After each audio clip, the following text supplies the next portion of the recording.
আবার যদি সমাজের মধ্যে, রাষ্ট্রের মধ্যে, পৃথিবীর মধ্যে কোন রোগ ব্যাধি আক্রান্ত করে ফেলে, বলেন তো সমাজ রাষ্ট্র পৃথিবী পরিচালনা করার জন্য, সমাজ রাষ্ট্র পৃথিবীর ওই রোগগুলো মুক্ত করার জন্য কোন কিতাব দরকার? আর জোরে বলেন কোন কিতাব দরকার? আল্লাহ তাআলা রব্বুল আলামিন যে কথাটা বিশ্ব নবী রাহমাতাল লিল আলামিনের প্রতি নাযিল করে দিয়ে বললেন, ফাযাক্কির ইন নাফাতিয যিকরা।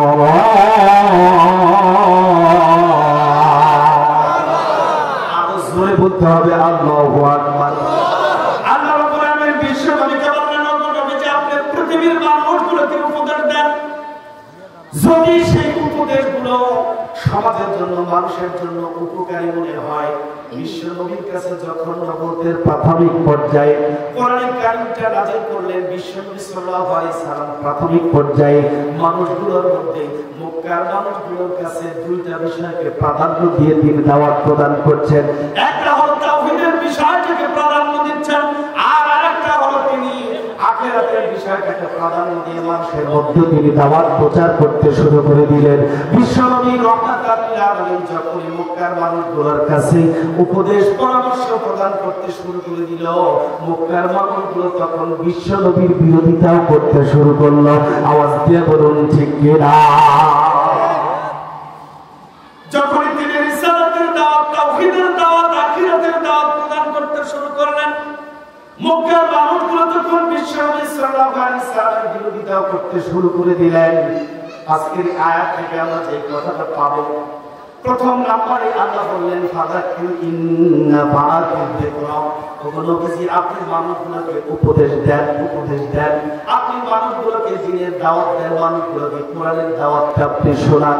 এই কোরআন তাদের জন্য রোগ শোক ব্যাধির যে চিকিৎসা হিসেবে আমি প্রেরণ করলাম।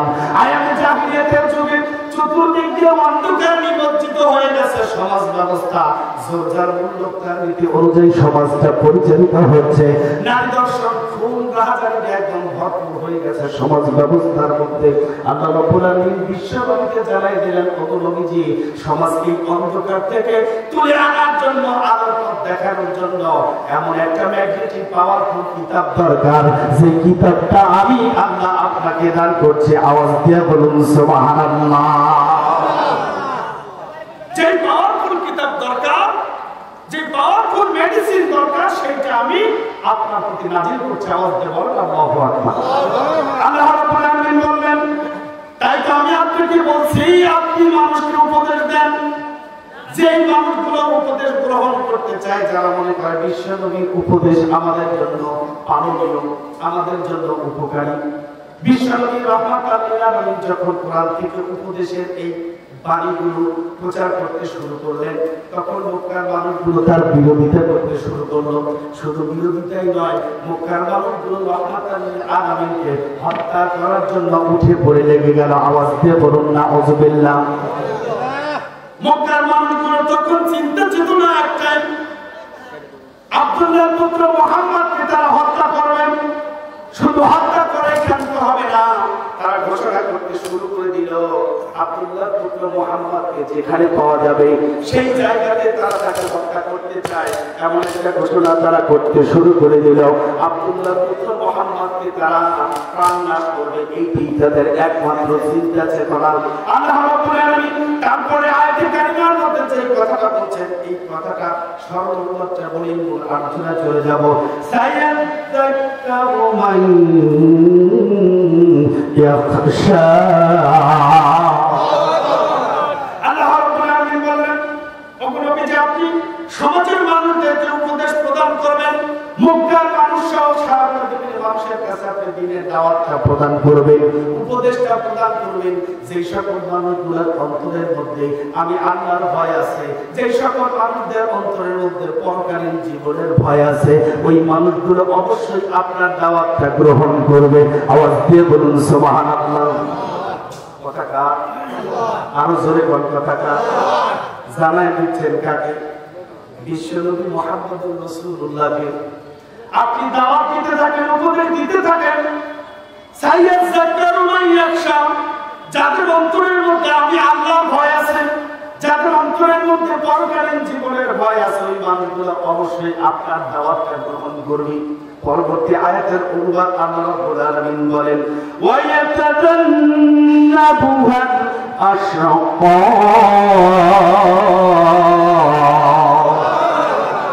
আল্লাহ রাব্বুল আলামিন তারপরে বলেন, আর ওই ব্যক্তিরা আপনার উপদেশ গ্রহণ করবে না। সরল অনুবাদ বলছি, আল্লাহ রাব্বুল আলামিন বিশ্ব নবীকে বলতেছেন ওই ব্যক্তিরা আপনার উপদেশ মানবে না। যারা কপাল পোড়া হতভাগা, একদম যাদের কপালটা পুড়ে গেছে, ওই মানুষগুলো আপনার উপদেশ গ্রহণ করবে না। ওই মানুষগুলো কোরআনের দাওয়াত গ্রহণ করবে না। ওই মানুষগুলো হাদিসের বাণী গ্রহণ করবে না। ওই মানুষগুলো বিশ্ব নবীর আদর্শ অনুযায়ী জীবন গঠন করার চেষ্টা করবে না। আল্লাহ রাব্বুল আলামিন তারপরে বলেন, আল্লাযী ইয়াসলান্না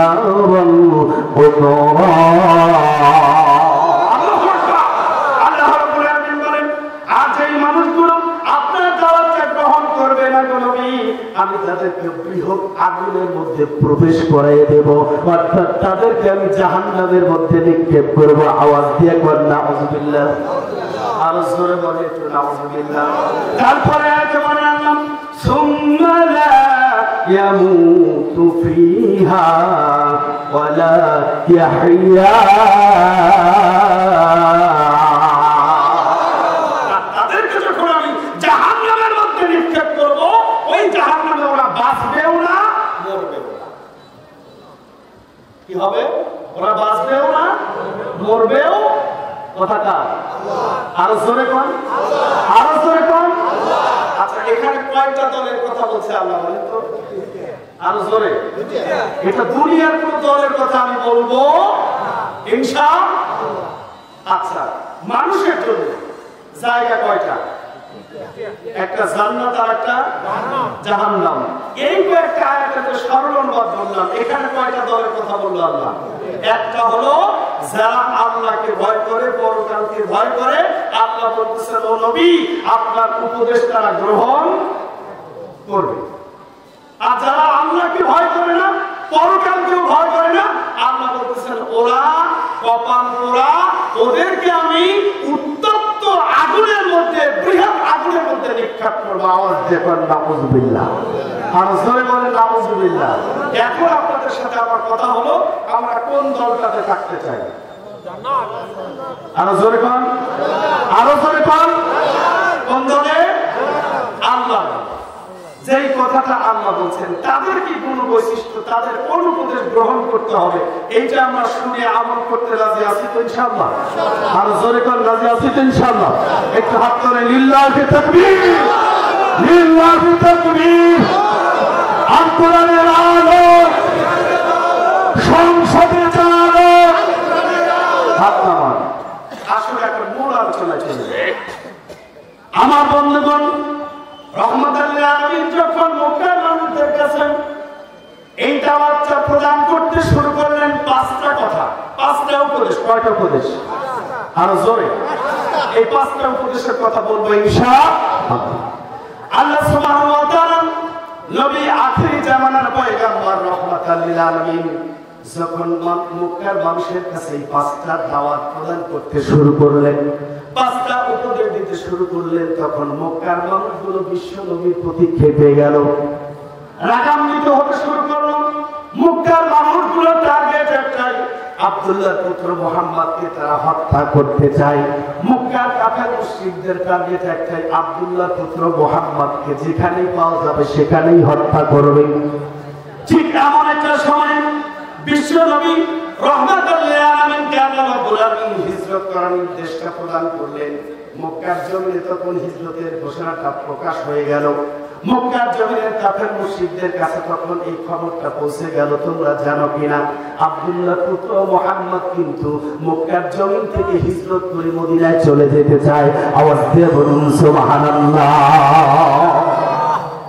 এই কথাটা যখন মক্কার প্রত্যেকটি গৃহে গোত্রে গোত্রে লিডার পর্যায়ের ব্যক্তিদের কাছে যখন পৌঁছে গেল, তখন তারা বিশ্বাস করছে না, না এটা হতেই পারে না, আব্দুল্লাহ পুত্র মুহাম্মদ কখনো মক্কা থেকে মদিনায় হিজরত করতে পারে না। মক্কার জমিনে তখন সাধারণ মানুষগুলো বিশ্বনবী রাহমাতাল লিল আলামিনকে খুঁজতে খুঁজতে পাগলের মতো হয়ে গেল। রাস্তাঘাটে ঝোপঝাড়ে বিভিন্ন জায়গায় গিয়ে তারা আব্দুল্লাহর পুত্র মুহাম্মদ আখিরি জামানার পয়গম্বর বিশ্বনবী রাহমাতাল লিল আলামিনকে খুঁজতে শুরু করলো। কোথাও তারা খুঁজে পায় না, কোথাও খুঁজে পায় না। বনি হাশিম গোত্রের মধ্যেও তারা খুঁজতে শুরু করলো, সেখানেও গিয়ে কোথাও খুঁজে পায় না। এক পর্যায়ে আস্তে আস্তে করে প্রত্যেকজন সাহাবীর গৃহে গৃহে গিয়ে তারা খুঁজতে শুরু করলো আব্দুল্লাহর পুত্র মুহাম্মদকে। যেই জায়গাতে পাবা সেই জায়গায় তাকে প্রাণনাশ করা হবে, তাকে হত্যা করা হবে। চিল্লায়া বলা যাবে না একটু নাউজুবিল্লাহ। আমার বন্ধুগণ, ঘটনাক্রমে মক্কার ওই সকল দুশ্চরিত্র মানুষগুলো বিশ্বনবী রাহমাতাল লিল আলামিনের বন্ধুবর সাহাবী আবু বকরের গৃহে চলে গেল। আবু বকরের গৃহে গিয়ে ঠক ঠক করে আওয়াজ করছে, কে আছো গো ভিতরে, তোমরা কে আছো জানতে চাই আব্দুল্লাহর পুত্র মুহাম্মদ তোমাদের গৃহে আছে কিনা। আবু বকর রাদিয়াল্লাহু তাআলা আনহু গৃহ থেকে তার কন্যা আসমা রাদিয়াল্লাহু তাআলা আনহু বের হয়ে আসলেন, আনহা বের হয়ে আসলেন। হযরত আসমা রাদিয়াল্লাহু তাআলা আনহা যখন আবু বকর রাদিয়াল্লাহু তাআলা আনহু গৃহ থেকে বের হয়ে আসলেন, দরজাটা খুলে দিলেন। আবু জেহেল তাকে জিজ্ঞাসা করতেছে, রে আসমা, জানতে চাই তোমার বাবা এখন কোথায় আছে। কারণ আবু জেহেলের ধারণা বিশ্বনবী রাহমাতাল লিল আলামিন যদি হিজরত করে ওই জায়গায় কেউ থাকুক বা না থাকুক অবশ্যই আবু বকর তার সাথে থাকবে। আওয়াজ দিয়ে বলুন সুবহানাল্লাহ।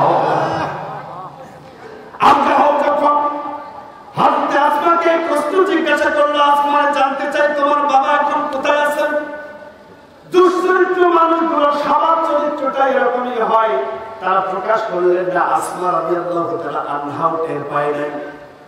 আবু জেহেল নিশ্চিত হতে চাচ্ছে আব্দুল্লাহর পুত্র মুহাম্মদ এখন কোথায় আছে। হযরত আসমা রাদিয়াল্লাহু তাআলা আনহা জবাব দিয়ে দিলেন, আমার বাবা, আমার আব্বাজান আবু বকর এই মুহূর্তে কোথায় আছে আমি বলতে পারবো না, বলতে পারবো না। এই কথা বলার সঙ্গে সঙ্গে ওই নরপিশাচ আবু জেহেল হযরত আসমার গালে একটা সজোরে থাপ্পড় মেরে তাকে আঘাত করে দিল। আওয়াজ দিয়া কর নাউজুবিল্লাহ। শুধু আঘাতে করলো না, হযরত আবু বকরের কন্যা আসমা রাদিয়াল্লাহু তাআলা আনহা এই থাপ্পড়ের আঘাতের কারণে দীর্ঘ একটু দূরে গিয়ে তিনি পড়ে গেলেন। আবু জেহেল বললেন, না, এইখান থেকে তথ্যটা বের করা যাবে না, এই জায়গা থেকে তথ্য পাওয়া কখনোই সম্ভব নয়। চলো আমরা বাহিরে বের হয়ে যাই। বাহিরে গিয়ে হন্য হয়ে খুঁজতে খুঁজতে যখন তারা খুঁজে পাচ্ছে না, ইতিমধ্যে আবু জেহেল সহ মক্কার যে সকল কাফের মুশরিকরা ছিল তারা সকলে মিলে পরামর্শ করে ঘোষণা করে দিল আব্দুল্লাহর পুত্র মুহাম্মদকে যেই জায়গায় পাওয়া যাবে ওই জায়গায় সেই ব্যক্তি হত্যা করে আব্দুল্লাহর পুত্র মুহাম্মদকে জীবিত অথবা মৃত আমাদের সামনে হাজির করতে পারবে ওই ব্যক্তিকে মক্কার সবচেয়ে ভালো সুন্দর মানের 100টি উট পুরস্কার দেওয়া হবে। আওয়াজ দিয়ে কর নাউজুবিল্লাহ। কতটি উট? 100টি উট দাও। আমার বন্ধুগণ, বিশ্বনবী রাহমাতুল লিল আলামিন গৃহ থেকে বের হয়ে গেছেন। এই ঘোষণা চতুর্দিক ছড়িয়ে পড়ল। আবু জেহেল এবং সমাজের নেতৃত্ব স্থানীয় ব্যক্তিরা তখন পদচিহ্ন দেখে যারা গবেষণা করে বলতে পারে মানুষগুলো কোন পথে গেছে, কোন দিকে চলে গেছে, এইটা পদচিহ্ন দেখে যারা গবেষণা করে বলতে পারে এমন ব্যক্তিদেরকে ডেকে নিয়ে আসলো। চলো, এখান থেকে আমরা দেখতে পাচ্ছি একটা পদচিহ্ন সামনের দিকে অগ্রসর হয়েছে। এই পদচিহ্ন দেখে আমাদেরকে বলতে হবে এই ব্যক্তিরা কারা আর কোথায় গিয়ে অবস্থান করছে। ওই সকল বিশ্লেষকদের সঙ্গে করে নিয়ে আবু জেহেল সহ নেতৃত্ব স্থানীয় ব্যক্তিরা মুহাম্মদ সাল্লাল্লাহু আলাইহি সাল্লাম এবং আবু বকরকে খুঁজতে তারা চলে গেল। সাওয়ারা নামক গৃহের মধ্যে আব্দুল্লাহর পুত্র মুহাম্মদ এবং আবু বকর সিদ্দিক রাদিয়াল্লাহু তাআলা আনহু অবস্থান করছেন। সেই গৃহের একদম গৃহটার উপরে গিয়ে তারা ওই গুহার উপরে গিয়ে তারা দাঁড়িয়ে গেছে। দাঁড়িয়ে গিয়ে চতুর্দিকে তারা খুঁজছে। আমি ঘটনা অত্যন্ত সংক্ষেপ করে বলছি। ওখানে গিয়ে তারা সন্ধান করছে আব্দুল্লাহর পুত্র মুহাম্মদ আর আবু বকর কোথায় আছে, চলো আমরা দেখে জানতে চাই। ওই জায়গায় বিশ্লেষকরা গিয়ে বলতেছে পদচারণাটা এই পর্যন্ত শেষ থেমে গেছে।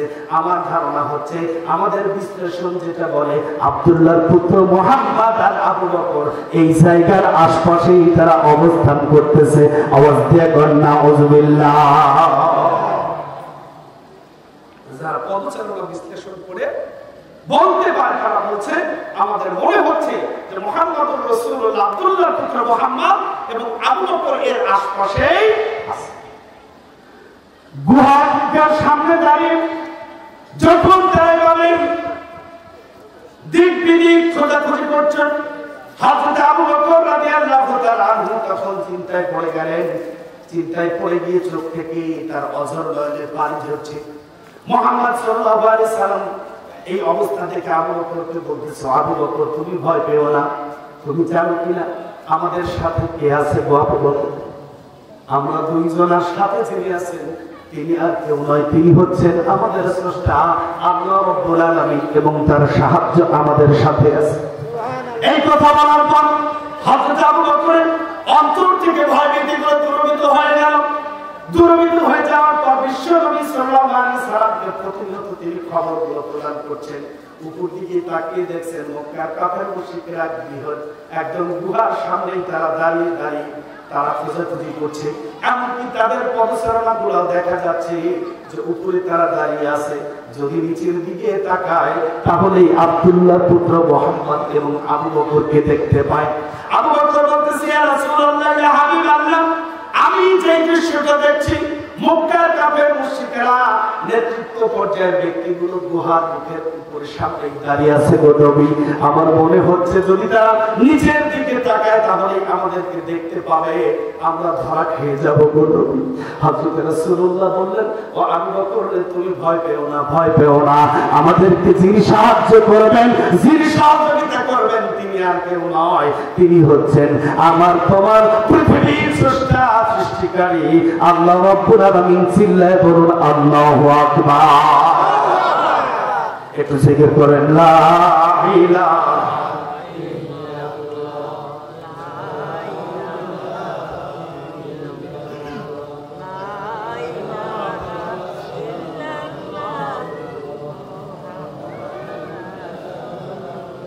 জিকির করুন লা ইলাহা। হযরত আবু বকর রাদিয়াল্লাহু তাআলা আনহু এই কথাটা বলার পর বিশ্বনবী সাল্লাল্লাহু আলাইহি সাল্লাম যখন তাকে সান্ত্বনা দিলেন, বিশ্বনবী বললেন, আবু বকর তুমি চিন্তা করো না, টেনশন করো না, আল্লাহ রাব্বুল আলামিন আমাদেরকে সহযোগিতা করবেন, তিনি আমাদেরকে সাহায্য করবেন। ইতিমধ্যেই উপর থেকে একজন যুবক বলতেছে, ও আবু জেহেল, আমরা চলো না এই গুহার মধ্যে প্রবেশ করি। এই গুহার মধ্যে প্রবেশ করে দেখি তো গুহার ভিতরে কেউ আছে কিনা। আবু জেহেল বলতেছে, গর্ধ, এত বড় গাধা কি করে হয়, মানুষ এত বড় গাধা কি করে হয়, আমার বুঝে আসে না। দেখো তো গুহার মুখের উপরে যেই মাকড়সা জালটা বুনিয়েছে, আমার মনে হচ্ছে এই জালটা মাকড়সা মুহাম্মাদের জন্মগ্রহণ করার পূর্বেই এখানে বুনিয়েছে। আওয়াজ দিয়ে বলুন সুবহানাল্লাহ। আবু জেহেল বলতেছে, এত বড় গাধা মানুষ কি করে হয়, তুমি গুহার মুখের উপর তাকায় দেখো, মাকড়সা যে জালটা বুনেছে, আমার মনে হচ্ছে এই জালটা অনেক পুরনো, হতে পারে আব্দুল্লাহর পুত্র মুহাম্মাদের জন্মের পূর্বে এই গুহার মুখের উপরে মাকড়সা জাল বুনিয়েছে, তার উপরে কবুতর বাসা করেছে, ডিম দিচ্ছে। আল্লাহু আকবার বললেন। মক্কার কাফের মুশরিকগুলো হতাশ হয়ে গেল। আব্দুল্লাহর পুত্র মুহাম্মদ সন্ধান করতে পারল না, হযরত আবু বকরের সন্ধান করতে পারল না। মক্কায় ফিরে গিয়ে তারা আবারও জোর তবলা বাজিয়ে তারা অ্যাডভাইস করে করে পুরস্কার ঘোষণা করছে। যে ব্যক্তি আব্দুল্লাহর পুত্র মুহাম্মদকে জীবিত অথবা মৃত্যু হাজির করতে পারবে, ওই ব্যক্তিকে মক্কার সবচেয়ে উন্নত মানের 100টি উট তাকে পুরস্কার দেওয়া হবে। এই কথা যখন চতুর্দিকে ছড়িয়ে পড়ল, সুরাকা ইবনে মালিক এই ব্যক্তিটা অত্যন্ত ভালো একজন ব্যক্তি, অত্যন্ত বীরদর্পের পুরুষ, একজন সাহসী পুরুষ। তখন সে চিন্তা করতেছে এই সুন্দর মানের অপারটা তো ছেড়ে দেওয়া যায় না। আব্দুল্লাহ পুত্র মুহাম্মদ হচ্ছে একজন নগণ্য মানের মানুষ। নাউজুবিল্লাহ বলেন। আসলে কি আমার আপনার নবী কি নগণ্য মানের মানুষ? সুরাকা ইবনে মালিক তখন বলতেছে আব্দুল্লাহ পুত্র মুহাম্মদকে গ্রেফতার করা অথবা তার কল্যাণ কর্তন করা এটা আমার জন্য কোনো জটিল কঠিন কোনো কাজ নয়। কিন্তু তার আশঙ্কা যদি আমার গোত্রের মানুষদের মধ্যে জানাজানি হয়ে যায়, এই পুরস্কারের খবরটা যদি তারা জানতে পারে বা আমার পূর্বে গিয়ে এই পুরস্কারটা গ্রহণ করে নেবে, ওই ব্যক্তিটা সুরাকা ইবনে মালিক অত্যন্ত সন্দর্ভে অত্যন্ত গোপনে তখন মজলিস থেকে বের হয়ে চলে গেল যাতে কেউ টের না পায়। এর মধ্যে একজন যুবক এসে বলতেছেন, ওগো সুরাকা ইবনে মালিক, তুমি জানো কিনা আমি এইমাত্র তিনজন ব্যক্তিকে দেখলাম। আমার মনে হয় তিনজন ব্যক্তির একজন হবে আব্দুল্লাহর পুত্র মুহাম্মদ, আর একজন হবে আবু বকর, আর একজন হবে তাদের পথ প্রদর্শন করে নিয়ে যাচ্ছেন। আমি তিনজন ব্যক্তিকে দেখলাম। সুরাকা ইবনে মালিক তখন বলতেছে, না রে ও যুবক, তুমি জানো কিনা এর পূর্বে যেই ঘোড়া উটনিগুলা হারিয়ে গিয়েছিল, ওই উট খোঁজার জন্য তিনজন ব্যক্তি এসেছে। এরা আব্দুল্লাহর পুত্র মুহাম্মদ নয়, এরা আবু বকর নয়, বা এদের পথ প্রদর্শক এই তিনজনের মধ্যে কেউ নয়। আওয়াজ দিয়ে বলুন নাউজুবিল্লাহ। এই কথা বলার পর সুরাকা ইবনে মালিকের ধারণা টেনশন একটাই, যাতে কেউ জানতে না পারে। ওই ব্যক্তিটাকে তিনি ওই রকম ভাবে ওখান থেকে কাটিয়ে দিল। গোপনে গোপনে বাড়িতে চলে গেল। একজন দাসীকে গিয়ে বলতেছে, যাও আমার জন্য সব রকমের মাল সামান রেডি করো, কয়েকদিনের সফরে আমি বের হব, আমার জন্য কিছু মাল সামানা রেডি করো। দাসকে বলবো, যাও আমার ঘোড়াটাকে সাজায়া গুছায়া আমার ঘোড়াটাকে লোকালয়ের বাহিরে একটা জায়গায় তোমরা রেখে আসো, আর আমার এই মাল সামানা গুলো গোপনে সেই ঘোড়ার কাছে গিয়ে রেখে আসো। তার ঘোড়াটা অত্যন্ত শক্তিশালী ঘোড়া।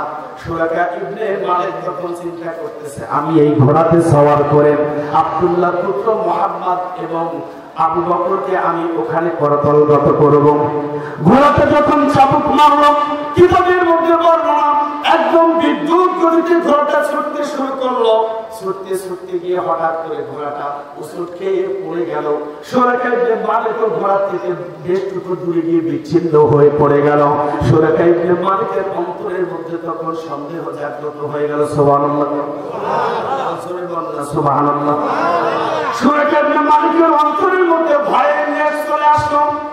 সুরাকা ইবনে মালিক বলতেছে, এতদিন পর্যন্ত আমি যত ঘোড় সওয়ার করেছি, আমার ঘোড়া তো কখনো ডিগবাজি খায় নাই, উল্টে পড়ে যায় নাই। আমি তো ঘোড়া থেকে এত দূরতে ছিটকে দিয়ে পড়ি নাই। এটা তো মনে হচ্ছে একটা কুলক্ষণ, এটা তো মনে হচ্ছে একটা খারাপ আলামত। তারপরে ওই যে 100 সুন্দর মানের উটের লোক লালসা, সুরাকা ইবনে মালিক তখন আমার অন্তরের মধ্যে যখন ওই লোকটা জাগ্রত হয়ে গেল, সুরাকা ইবনে মালিক আবার ঘোড়ার পিছে উঠে আবার ঘোড় সওয়ার করে রওনা দিয়ে চলে গেল। আবার কিছু দূর যাওয়ার পর আবার ঘোড়াটা আরেকবার ডিগবাজি দেখাইলো। এইবার সুরাকা ইবনে মালিকের ভয়টা আরো ব্যাপকভাবে একদম গ্রাস করে ফেলছে। আওয়াজ দিয়ে বলুন সুবহানাল্লাহ। তারপরে আবার যখন ওঠার পর ঘোড়াটা ঘোড় সওয়ার নিয়ে চলে যাচ্ছে, যাওয়ার পর মাত্র কিছু দূরে আব্দুল্লাহ পুত্র মুহাম্মদুর রাসূলুল্লাহ সাল্লাল্লাহু আলাইহি সাল্লাম এবং আবু বকর অবস্থান করছে। এর মধ্যে ঘোড়াটা সামনের দিকে অগ্রসর হতে না হতেই ঘোড়ার চারটা পা একদম মাটির নিচে দেবে গেল। সুরাকা ইবনে মালিক তখন আব্দুল্লাহ পুত্র মুহাম্মদ বিশ্বনবী রাহমাতাল লিল আলামিন মুহাম্মদ সাল্লাল্লাহু আলাইহি সাল্লামকে এবং আবু বকরকে ডাক দিয়ে বলছে, ও আবু বকর, ও মুহাম্মদ, আমি তোমার কাছে ভিক্ষা চাই, আল্লাহর কাছে দোয়া করো আমার ঘোড়াটা যেন এখান থেকে উঠে যায়। আমি সত্যি তোমাকে আর আক্রমণ করব না, আমি সত্যি তোমাকে আর আক্রমণ করব না, সত্যি তোমাকে আর আক্রমণ করব না। এই ডাকটা শোনার পর মুহাম্মদুর রাসূলুল্লাহ সাল্লাল্লাহু আলাইহি সাল্লাম যখন যখন বিশ্ব নবী সাল্লাল্লাহু আলাইহি সাল্লাম আল্লাহর কাছে দোয়া করলেন, সুরাকা ইবনে মালিকের ঘোড়াটা আবার উঠে দাঁড়ানোর পর সুরাকা ইবনে মালিক তখন আবার বলছে, তার মনের মধ্যে লোকটা জাগ্রত হয়ে গেল, আহারে যদি মুহাম্মদকে জীবিত অথবা মৃত আমি নিয়ে যেতে পারি, তাহলে মক্কার সবচেয়ে উন্নত মানের 100টি উট আমি লাভ করতে পারবো। আওয়াজ দিয়ে বলেন নাউযুবিল্লাহ। যে নবী দোয়া করে তার ঘোড়াটা উত্তরের জন্য আল্লাহর কাছে দোয়া করলেন, বিপদ থেকে মুক্তির জন্য দোয়া করলেন, সেই ব্যক্তি সুরাকা ইবনে মালিক বলতেছে, না এটা হতে পারে না, আমাকে সামনের দিকে যেতেই হবে। আমার বন্ধুগণ লক্ষ্য করুন, সুরাকা ইবনে মালিক যখন আবার যে ঘোড়াটা নিয়ে রওনা দিল, আল্লাহ রাব্বুল আলামিন আবার খেলাটা দেখায় দিলেন, এবার আবার সামনের দিকে গিয়ে ঘোড়ার চারটা পা এমন ভাবে দেবে গেল, পূর্বের তুলনায় 4 গুণ বৃদ্ধি হয়ে গেল। পূর্বে যতটুকু দাম ছিল তার চেয়ে প্রায় 4 গুণ বৃদ্ধি বেশি। সুরাকা ইবনে মালিক তখন চিন্তায় পড়ে গেল, বিশ্বনবী রাহমাতুল লিল আলামিনকে বলছেন, ও মুহাম্মদ আমার জন্য দোয়া করো, আমি আমার যত মাল সামান নিয়ে এসেছি সবকিছু তোমাদেরকে দিয়ে দেব, বিনিময় গ্রহণ করো, আমি এই বিনিময় তোমাদেরকে দিতে চাই। বিশ্বনবী রাহমাতুল লিল আলামিন বললেন, না এই বিনিময় আমার দরকার নাই। হযরত আবু বকর বলতেছে, এই বিনিময় আমাদের দরকার নাই। বিশ্বনবী বললেন, সুরাকা ইবনে মালিক যদি তুমি একটা শর্ত মেনে নাও তাহলে তোমার জন্য দোয়া করতে পারি। সুরাকা ইবনে মালিক বলতেছে, কি শর্ত বলো? সুরাকা ইবনে মালিক এর পূর্বে বর্ণনা করতে গিয়ে তিনি বলে দিচ্ছে, ও মুহাম্মদ তোমার পিছনে অনেক মানুষ তোমাকে ধাওয়া করছে, তোমাকে সন্ধান করার জন্য মক্কার অনেকগুলো মানুষ এগিয়ে আছে, তোমাকে গ্রেফতার করবে, ধরবে, তোমাকে হত্যা করবে। মুহাম্মদ সাল্লাল্লাহু আলাইহি সাল্লাম বললেন, সুরাকা ইবনে মালিক রে, যদি তুমি আমার বিরুদ্ধে যেই মানুষগুলো আমাকে তাড়া করছে ওদেরকে আটকাইতে পারো, এই কাজটা যদি তুমি করো, তাহলে আমি তোমার জন্য দোয়া করে তোমাকে এই বিপদ থেকে আমি মুক্ত করার ব্যবস্থার জন্য দোয়া করব। আওয়াজ দিয়ে বলুন সুবহানাল্লাহ। সুরাকা ইবনে মালিক বলল, ঠিক আছে এই কাজটা আমি করতে পারি, আমি করব, কিন্তু আমার একটা শর্ত আছে। কি শর্ত? তখন বলতেছে, যদি তুমি মদিনায় গিয়ে ওই জায়গায় যদি তুমি রাষ্ট্রপ্রধানের দায়িত্ব পালন করতে পারো, যদি তোমার রাষ্ট্রীয় ক্ষমতাটা চলে আসে, কখনো যদি মক্কাটাও তোমার করতলগত হয়ে যায়, আমি সুরাকা ইবনে মালিক যদি তোমার কাছে যাই, সেই সময় তুমি আমাকে গ্রহণ করবা কিনা? বিশ্বনবী রাহমাতুল লিল আলামিন বললেন, হ্যাঁ অবশ্যই গ্রহণ করব। সুরাকা ইবনে মালিক বলতেছে, না এটা মুখের কথাই হবে না, আমাকে একটা লিখিত দস্তখত দিতে হবে। তুমি যদি মদিনায় গিয়ে রাষ্ট্রপ্রধান হয়ে যাও, আমি সুরাকা ইবনে মালিককে যদি তুমি ভুলে যাও, তাহলে আমার তো ওই সময় বিপদ হবে। আমি এই রিস্ক নিতে চাই না। ওগো মুহাম্মদ তোমার কাছে আমি চাই তুমি আমাকে একটা লিখিত পত্র দাও, যেই পত্রটা দেখালেই যেন তুমি আমাকে চিনতে পারো। আওয়াজ দিয়ে বলুন সুবহানাল্লাহ। সুরাকা ইবনে মালিক তখন বিশ্বনবী সাল্লাল্লাহু আলাইহি সাল্লাম তাকে লিখিত দিয়ে দিলেন। সুরাকা ইবনে মালিক তখন ওই জায়গায় দাঁড়িয়ে গেলেন। মুহাম্মদ সাল্লাল্লাহু আলাইহি সাল্লামের বিরুদ্ধে যে সকল মানুষগুলো আসতে শুরু করলো, সুরাকা ইবনে মালিক তখন তাদেরকে বিভিন্নভাবে বুঝাইয়া সুঝাইয়া বলতেছে, আমি তোমাদের চাইতে পূর্বে এই জায়গায় অবস্থান করেছি। আব্দুল্লাহ পুত্র মুহাম্মদ দূরের কথা, তার ছায়া পর্যন্ত এই এলাকার মধ্যে নাই। ওয়াজাতা তোমাদের সামনে অগ্রসর হওয়ার আর দরকার নাই। সুবহানাল্লাহ বলুন। সুরাকা ইবনে মালিকের কথা শুনে পিছনে থাকা ওই মানুষগুলো তখন আস্তে আস্তে সকলে বিদায় হয়ে চলে গেল। সুরাকা ইবনে মালিক কথাটাকে গোপন রাখলেন। ঘটনা সংক্ষেপ করে আসলাম। বিশ্বনবী সাল্লাল্লাহু আলাইহি সাল্লাম যতদিন পর্যন্ত মদিনাতে তিনি গমন না করলেন নিরাপদে, ততদিন পর্যন্ত সুরাকা ইবনে মালিক এই খবরটা প্রকাশ করলো না, এই কথাটা প্রকাশ করলো না।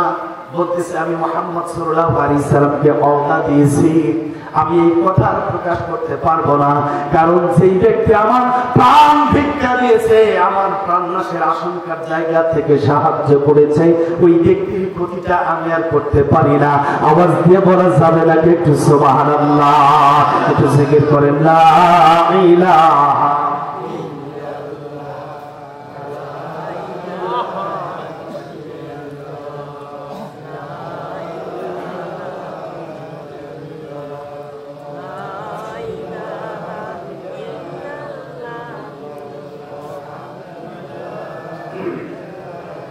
জিকির করেন লা ইলাহা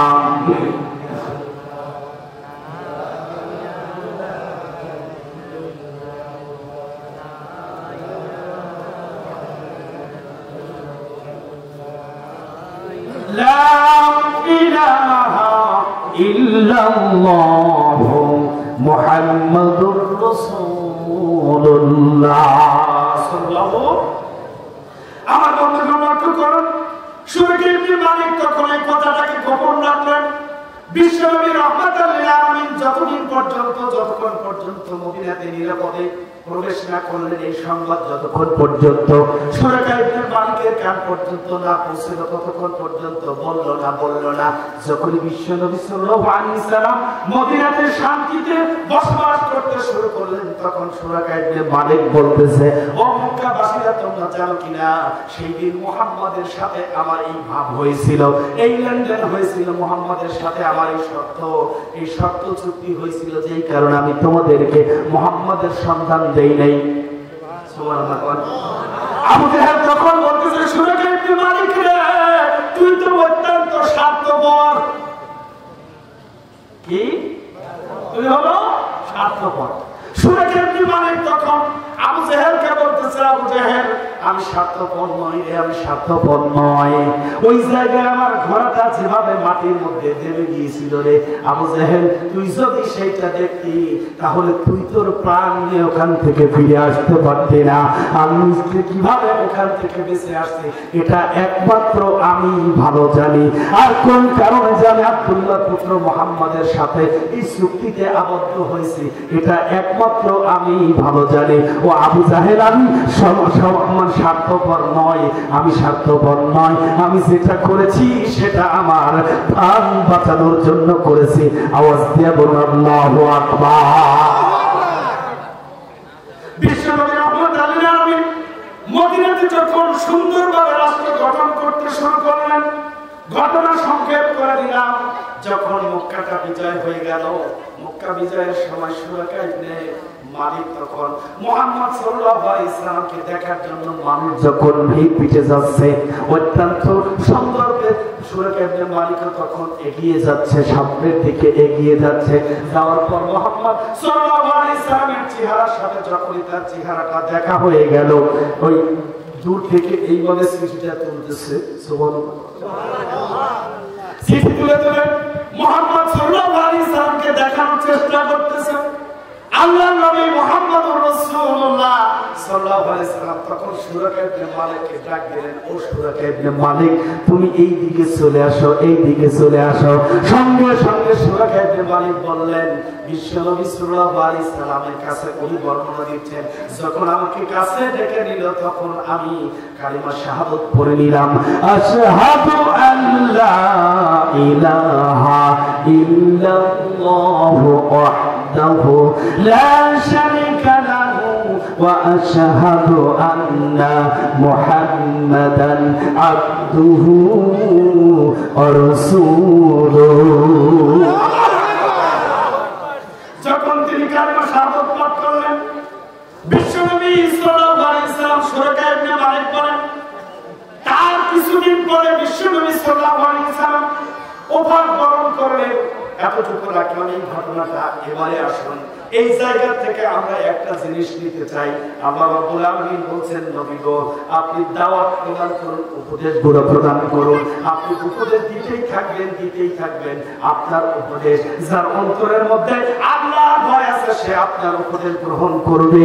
আর যার অন্তরে আল্লাহর ভয় নাই, পরকালের ভয় নাই, ওই ব্যক্তিকে যতই কোরআনের বাণী, কোরআনের দাওয়াত দেন না কেন, ওর অন্তরের মধ্যে কোরআনের প্রতি ভালোবাসা আসবে না। আওয়াজ দিয়ে বলুন ঠিক না বেঠি? আল্লাহ রাব্বুল আলামিন বললেন, যাদের অন্তরের মধ্যে ইসলামের প্রতি ভালোবাসা জাগ্রত হবে না, যারা আল্লাহর আইন বিধানকে মানতে পারবে না, তাদের জন্য অত্যন্ত ভয়ানক শাস্তি আল্লাহ সুবহানাহু ওয়া তাআলা ঘোষণা করেছেন। এই আয়াতগুলোর ব্যাখ্যা স্বরূপ আল্লাহ রাব্বুল আলামিন সূরাতুল গাশিয়ার মধ্যে সেই বিস্তারিত বর্ণনাটা তিনি প্রদান করেন। চলুন আমরা সেই জায়গাতে যাই। আল্লাহ রাব্বুল আলামিন বললেন, হাল আতাকা হাদিসু গাশিয়া। আল্লাহু আকবার। আল্লাহ রাব্বুল আলামিন বলেন, বিশ্ব নবীর কাছে বলছেন, ওগো নবীজি, আপনার কাছে কি সেই অন্ধকার আচ্ছন্ন বিপদের সংবাদটা এসেছে? কাল কিয়ামতের কঠিন মুসিবতের সময় এমন একটা পরিবেশ পরিস্থিতি হবে, চতুর মানুষগুলো অত্যন্ত অন্ধকারের মধ্যে নিমজ্জিত হবে। যারা এই দুনিয়াতে আল্লাহ রাব্বুল আলামিনের বিধানকে অনুসরণ করবে না, বিশ্ব নবী সাল্লাল্লাহু আলাইহি সাল্লামের উপদেশগুলোকে যারা গ্রহণ করবে না, আল্লাহ রাব্বুল আলামিন বলেন, এই ব্যক্তিদেরকে আমি জাহান্নামের মধ্যে প্রবেশ করব।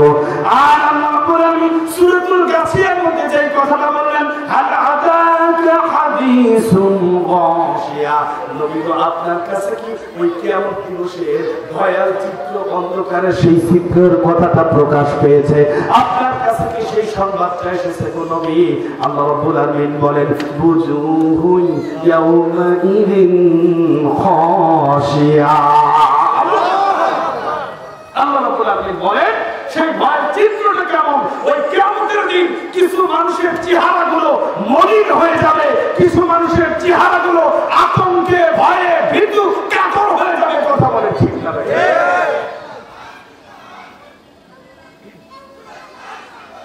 আমার বন্ধুগণ লক্ষ্য করুন, বুজুহু ইয়াউমাইদিন খাশিয়া, সেই দিন কিছু মানুষের চেহারাগুলো অত্যন্ত ভয়ঙ্কর হয়ে যাবে। তারপরে আয়াতুল কারিমার মধ্যে বলেন, আমিলাতুন নাসিবা। আল্লাহ বলেন, শুধু তাদের চেহারা পরিবর্তনই হবে না, আমিলাতুন নাসিবা, তাদের চেহারাগুলো অত্যন্ত কঠোর পরিশ্রমরত এবং ক্লান্ত পরিশ্রান্ত মনে হবে। তাদের চেহারাগুলো দেখলেই, চেহারার দিকে তাকালেই ওই রকম ভয়ঙ্কর পরিশ্রান্ত মনে হবে। আওয়াজ দিয়ে বলুন নাউযুবিল্লাহ। আরো জোরে বলেন একটু নাউযুবিল্লাহ।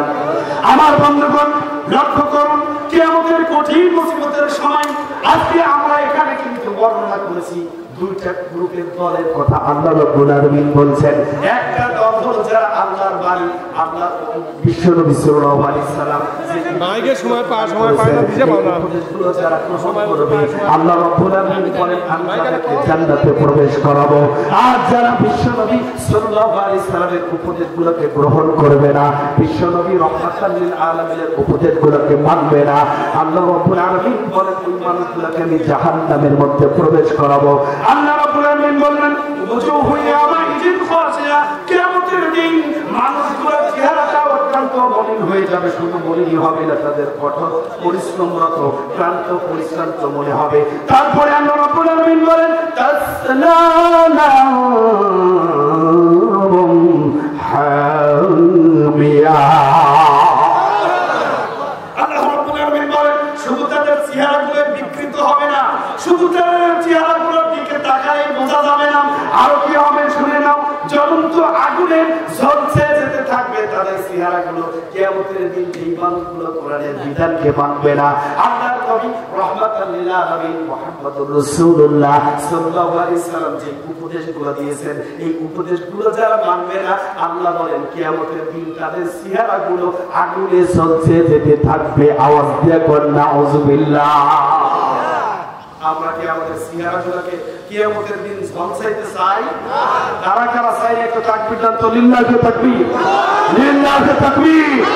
আল কোরআনের আলো সংসদে জানো, লিল্লাহি তাকবীর।